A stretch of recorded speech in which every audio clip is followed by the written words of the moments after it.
A small speedboat cuts through the azure waters. An island appears, but there's no trace of Moart's studio, which was built on it. In its place stands an unfamiliar landscape. This is the newly formed spatial anomaly, huh? That person is carrying a canvas and art supplies. A familiar figure stands on the shore. Even from across the vast sea, I can see the helpless expression on his face.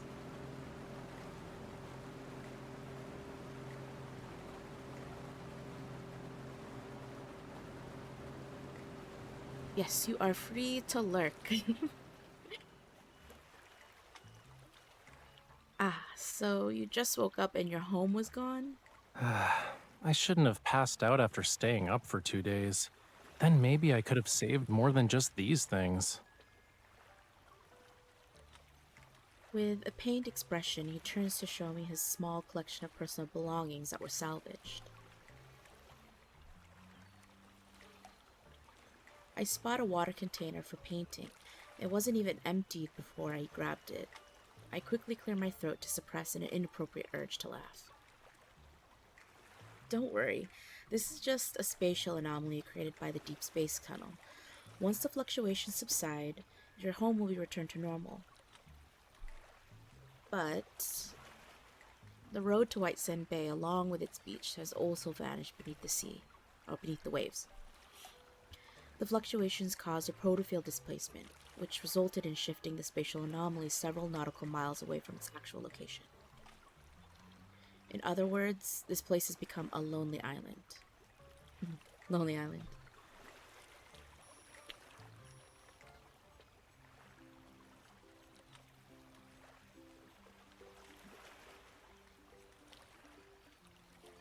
Everything is normal for now. No fluctuations have been detected, and there are no signs of wanderers.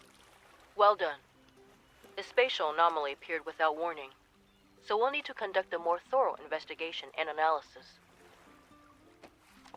Out of the corner of my eye, I see Raphael taking inventory of his art supplies. A light bulb goes off in my head. Captain, is it possible for me to continue my investigation? You're not gonna leave?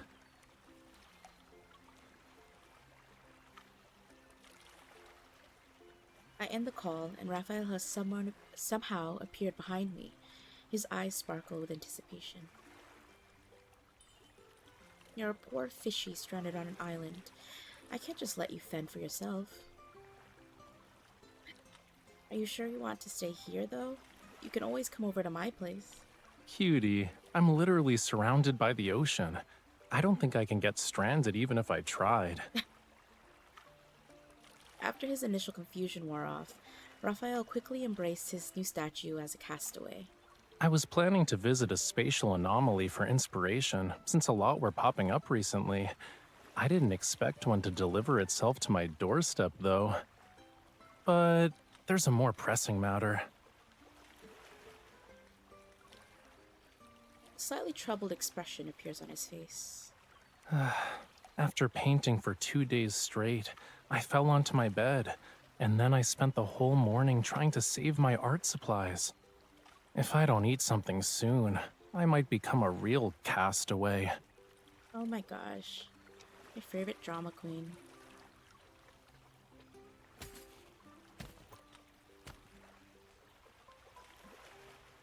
Fishy cookies or lobster flavored crispy noodles? Which one do you want?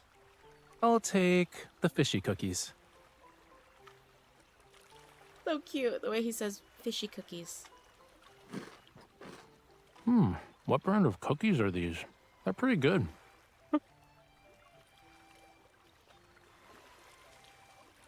By the speedboat, Raphael tosses them into his mouth while taking the heavy bag from my hands. What's inside? A cooker and its grill. I also brought some seasonings and ingredients. Then that's... It's an auto-expanding tent from the association. It sets itself up with one press of a button. I'll show you how to work it in a bit. I toss the tent and outdoor mat onto the beach sand. Then I pick up another bag. And this? Some snacks, Fruits, drinks, stuff like that. Miss Bodyguard, I think you're a little too excited about me being stranded on a deserted island. I am not.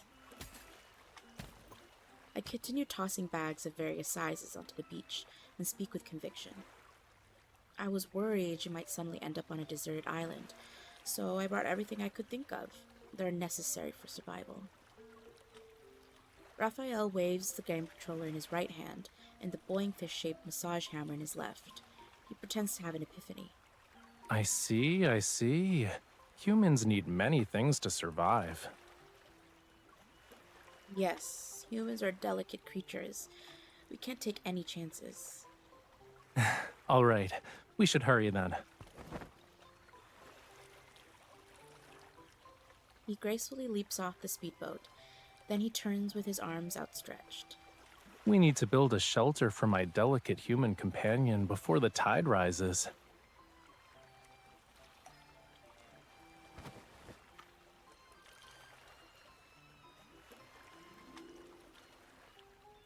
After finding a nice after finding a nice flat spot and successfully setting up a tent, I'm about to show off my handiwork to Raphael when... Where is he? Look, Flowers burst into my field of view, their vibrant red petals dancing like flames. They're beautiful. Where did you find them? over there. I look at where Raphael is pointing and catch glimpses of something mysterious behind the dense foliage. I was looking for a branch so I could make you a fishing rod, but I found several flame lilies growing in the bushes. I followed the flower trail and saw... Do you want to take a guess? A tribe who lives on this island? This isn't good, Raphael. They might tie us up and feed us to the fish. I pretend to be scared and grab his hand. Oh boy, the seasonings you brought are gonna come in handy, you know. Can you sprinkle more thyme on me? Raphael gently squeezes my hand as he leads me across the soft sand. We follow the trail of flowers. An arc of light shines over the horizon, its golden brilliance cascading the center of the island. It reveals ancient ruins that rise and fall with the land.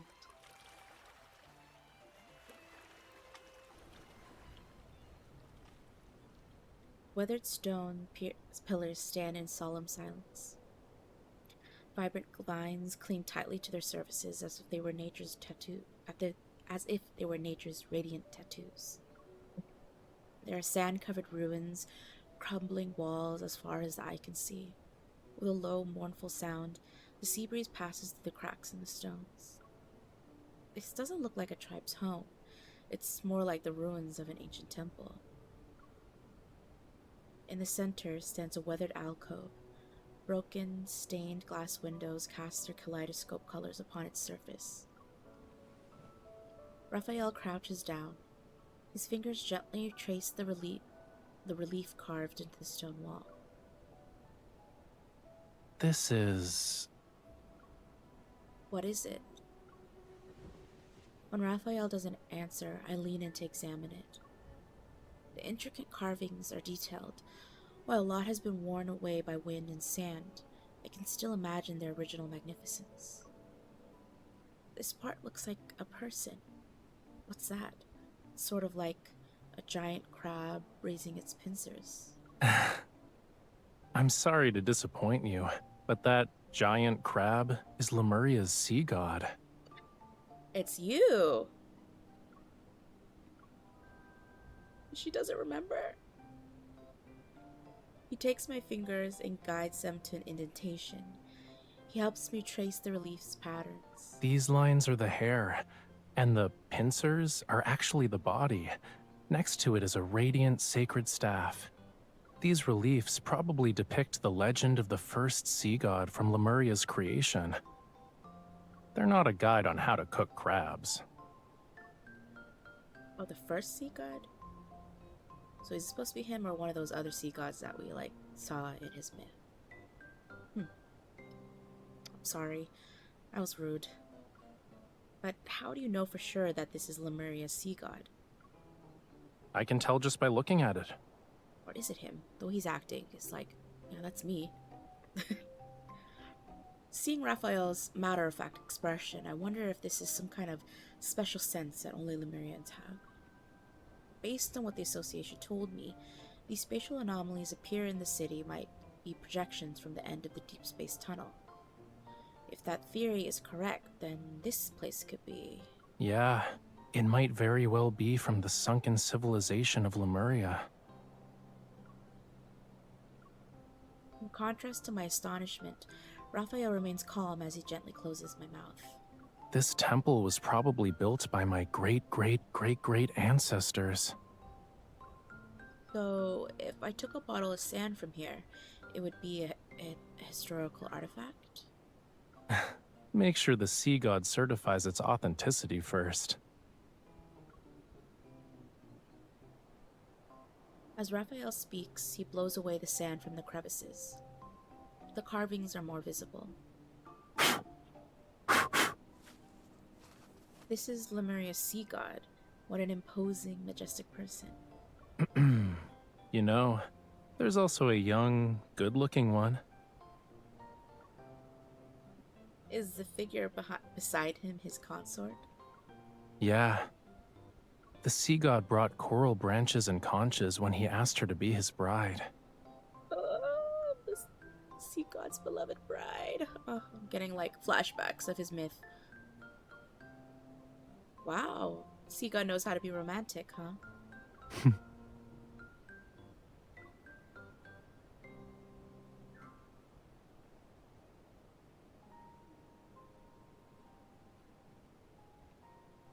There's something behind my ear. I reach up and feel soft flower petals. A flower? What are you... You don't like it? I like it. You also know how to be romantic. Smiling, Raphael pulls out a paintbrush to move the dust from the relief. You said this was the first sea god. Does it mean there was eventually a second and a third sea god? Every sunrise is accompanied by a sunset. Likewise, the sea god slumbers and awakens with the ebb and flow of his power. But when his power is gone, he fades away and dissolves into the sea. When will the next sea god appear? No one knows. Sometimes only a few years pass between a sea god's passing and their successor's birth. Other times, it can take centuries. What about now? Is there a sea god in the current era? Letting out an amused chuckle, Raphael gently taps my forehead. Who knows? It's just ancient history from thousands of years ago.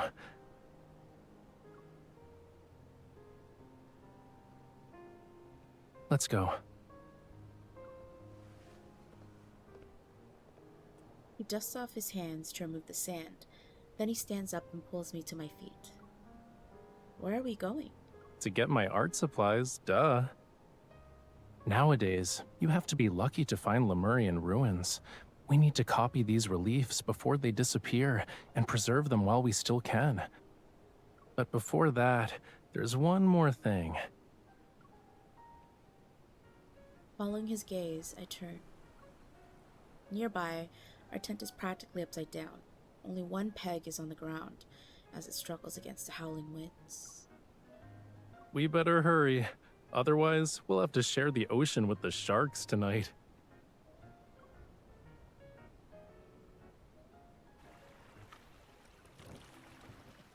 After properly securing the tent, Raphael takes charge of the landscape architecture while I handle the interior design. By the time I finish organizing everything and lift the tent flap, the sun is setting. The clouds are painted in dappled gold. Evening's light washes over the sea and bathes in this island in soft, warm hues. A bright splash of coral red now sits on the sand. Is this Raphael's idea of a landscape architecture? Please. Of course there's more. Please. I love it when he says that. Look behind you. Unable to see Raphael anywhere, I walk around the back of the tent. I'm confused. The fence is arranged in a staggered manner. It's decorated not with vines, but with colorful seashells and sea glass. A winding path paved with pebbles leads to a weathered wooden boat. Crystalline waves dance across the boat's hull. There's no question about who painted them. Where did you get all of this? I just walked along the shore. Everything here is nature's gift.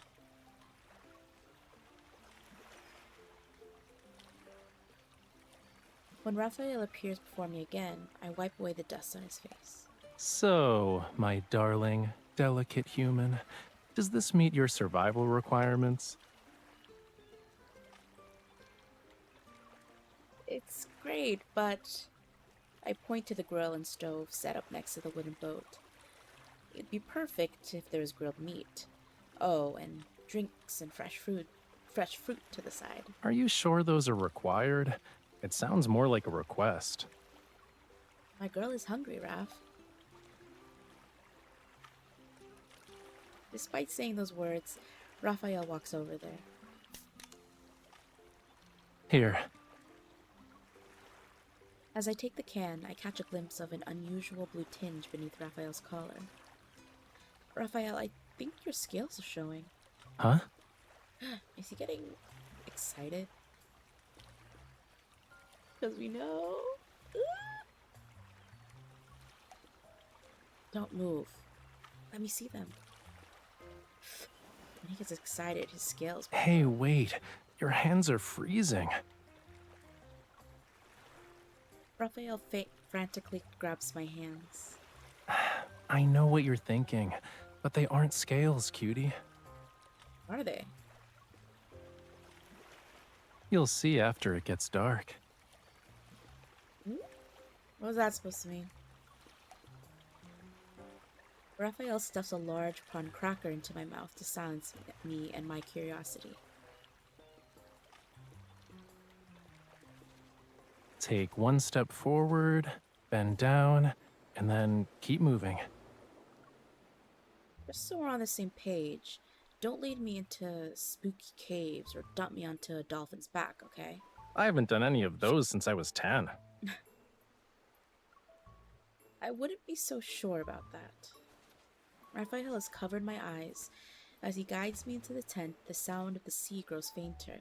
Okay, now lie down on the blanket. Right here? I trip over a round object and I immediately reach out for something to steady myself. I wasn't injured from falling. Actually, I feel very comfortable right now. I toss aside the thing that I tripped over, the boing fish-shaped massage hammer, and feel the cushion under me.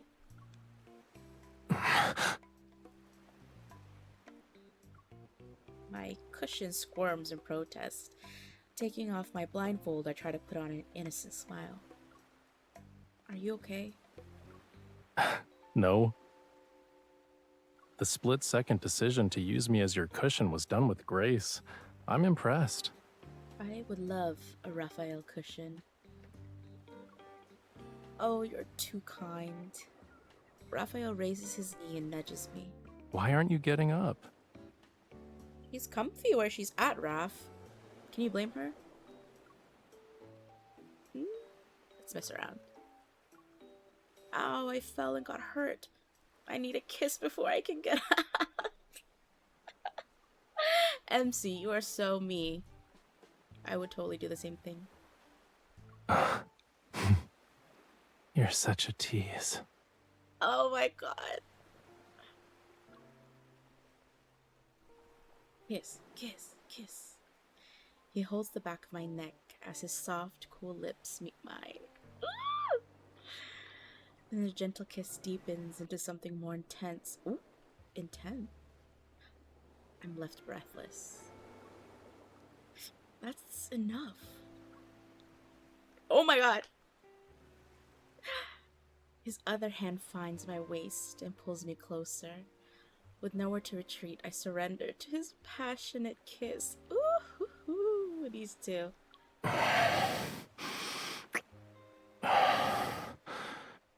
you had enough.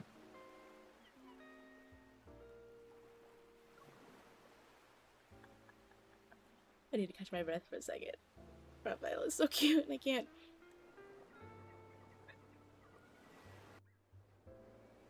Oh my god. You're such a tease. I try to calm down and sit up, but Raphael shifts to his side and gently guides me to lie down next to him. Oh my gosh, what are these two going to be up to in this tent? Can you tell me why you're being so secretive this afternoon? Lie down and look up.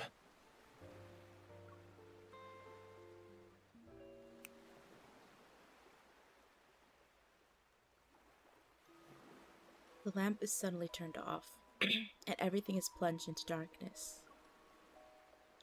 Gentle light begins to dance across the tent ceiling. They gradually merge into a stunning display that resembles waves, blooming flowers, and brilliant stardust. With the sound of waves lapping against the shore, I feel as if I'm falling into luminescent blue ocean. I mixed paint with fluorescent materials to try and recreate what you'd see with bioluminescent algae. You know, the blue tears phenomenon. I used countless jars of paint to make a small bottle, but it was worth it. Beside me, Raphael is bathed in the same light. The paint mark below his collarbone gives off a gentle glow. It's like a kiss from the ocean. I remember you said that blue tears only last for 10 seconds, once they leave the ocean. These should stay with us for much longer. Or at least until you wash them off. I wouldn't do that. As I gaze quietly at the blue sea, I remember the equally magnificent reliefs I saw in the ruins. Raphael, tell me the stories about Lemuria. Do you remember the Tome of the Sea God? Do I remember it? I'm traumatized by it. They say it contains the entire history of Lemuria, which spans countless millennia. It also has prophecies that were passed down for generations. Raphael moves his fingers, and the glowing patterns transform into mysterious images. What tale do you want to hear about first? Oh, and before I begin, Amidst the sound of distant waves, his voice takes on the flowing sea's soothing quality. everything I'm about to tell you is nothing more than a myth. Why am I triggered by the word myth? I'm still recovering from your myth, Raph. Stop.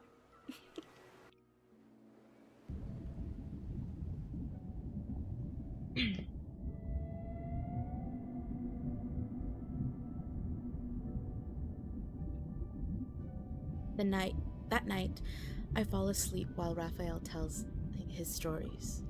In my dream, I see a breathtaking azure world.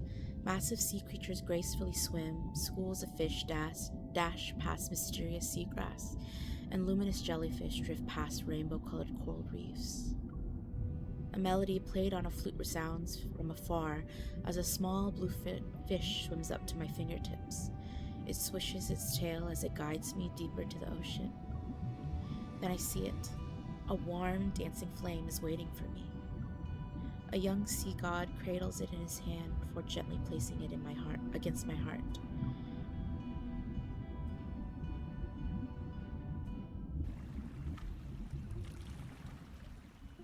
Over the next few days, I focus on investigating the spatial anomaly where Raphael focuses on sketching the ancient reliefs. Aside from researching the ruins, he seems to be thoroughly enjoying this stranded on desert island situation. For example, what's this? When I return from my investigation that day, I find a weird chime made of seashells hanging by the door. I wanted to make a paint organizer, so I collected some seashells. But then I realized I collected too many, which is why I made the executive decision to use them all. The table is covered with several shell organizers, shell pen holders, and a row of little birds composed of shells. Look at this. Doesn't it remind you of the seagull that stole your bread yesterday? And then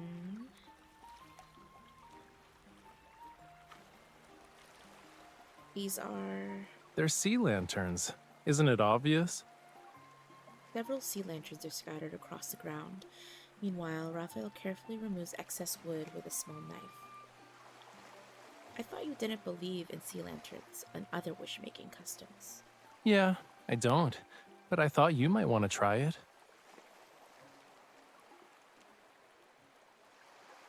Well, you aren't wrong. We need your fire here. You know, you're getting really comfortable with bossing me around. Too comfortable, in fact.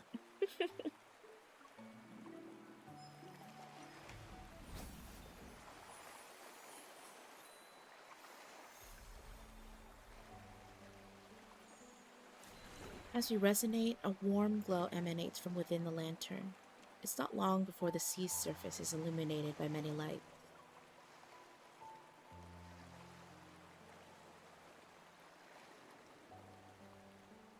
Our time on that small island slips away like a gentle breeze.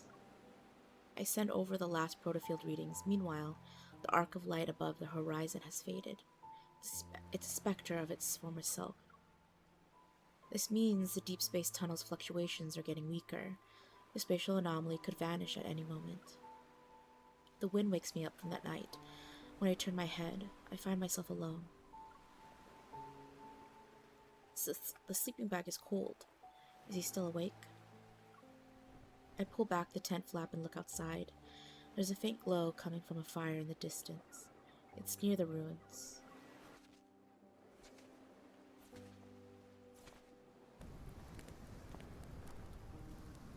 In the flickering firelight, Raphael sits before a centered stone wall. His thin charcoal pencil makes soft scratching sounds as it moves across the paper.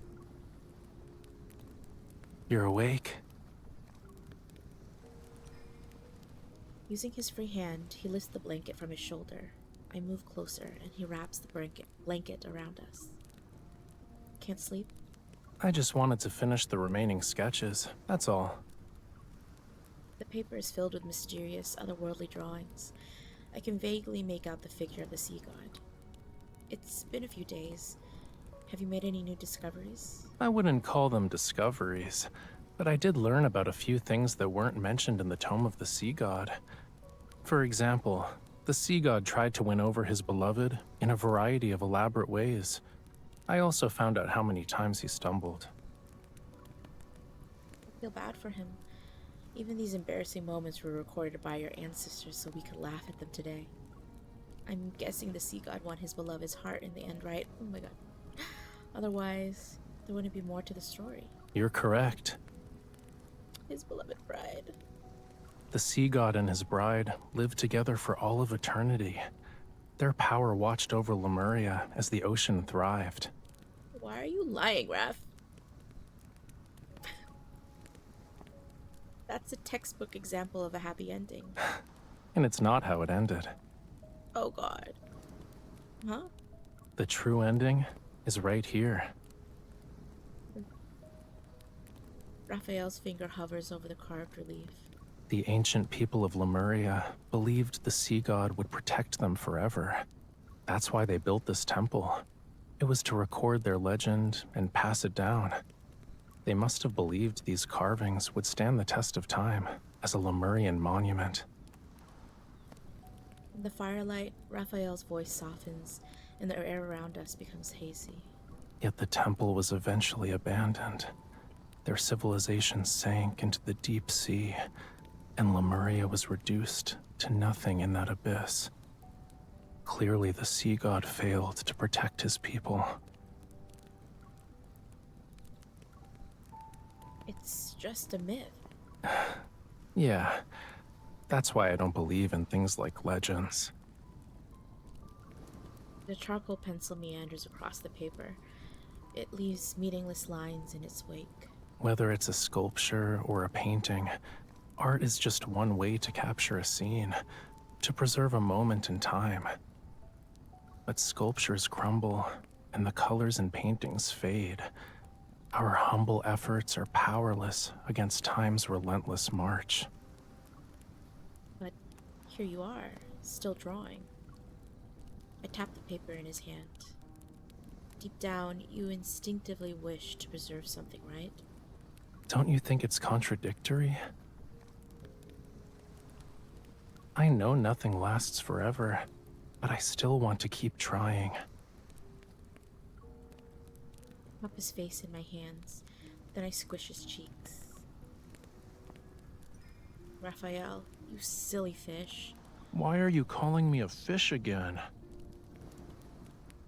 Beauty! You've already captured thousands of beautiful moments. They're anything but meaningless attempts. But I'm not satisfied with that. He lowers his head and embraces me.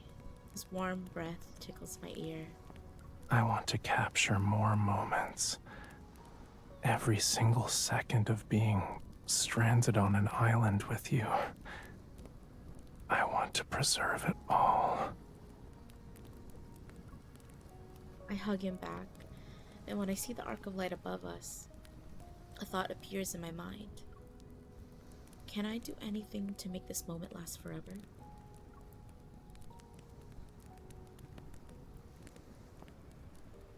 I'm not sure when I dozed off, but when I open my eyes again, I find myself wrapped in a blanket. I'm inside the tent. Art supplies and sketches are stacked on the table. Raphael finished all his drawings.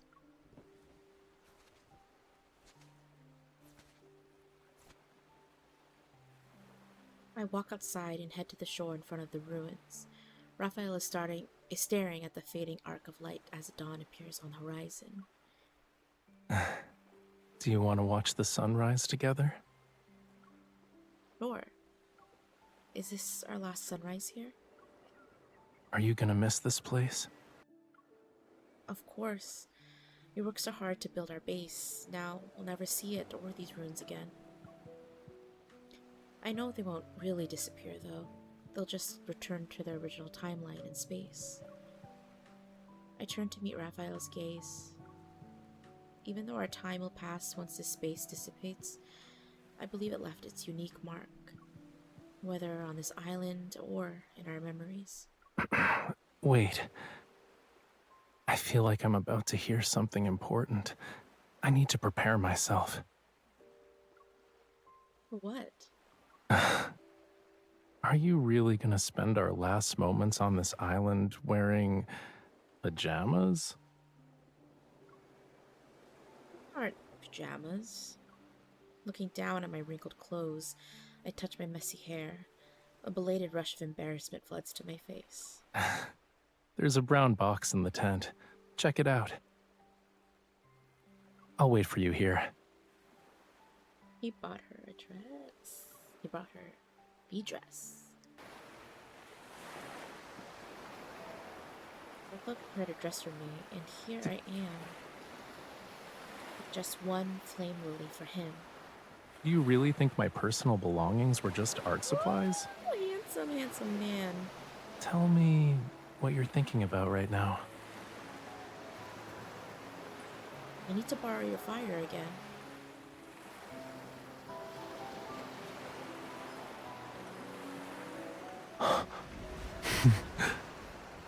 While the moments are fleeting, I'll always be here to create new memories with you.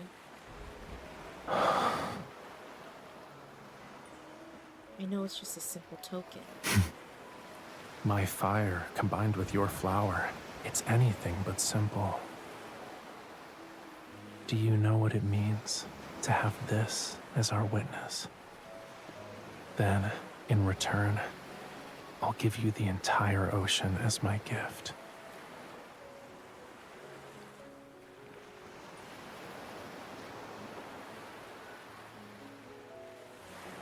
By Lemurian customs, our covenant has been forged. Oh my gosh.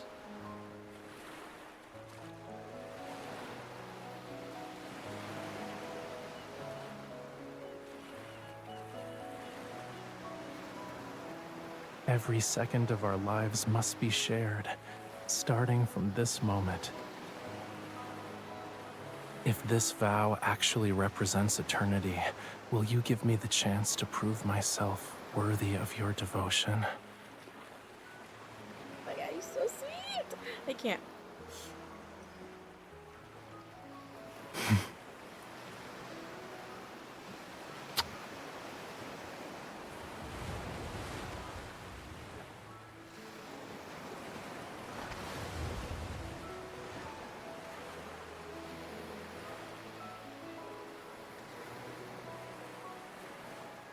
Oh, that's so cute. I love the way they did that.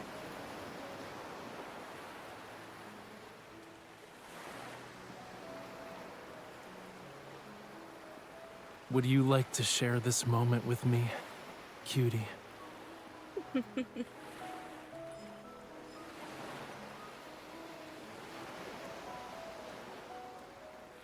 Oh my god, so pretty. Rainbow. All right. Can you lower your head a little?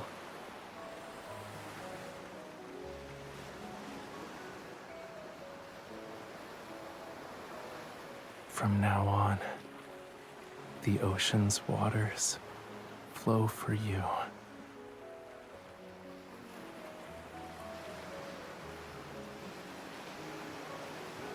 And to my sea god, I will offer my most sincere devotion. Oh my gosh.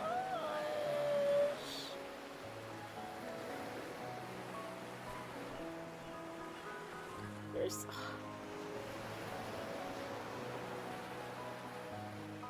so cute.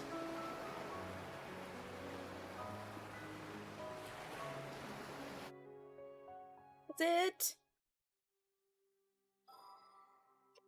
Oh my gosh. It's a way better ending than his myth. At least I'm not heartbroken. Oh my gosh, so cute.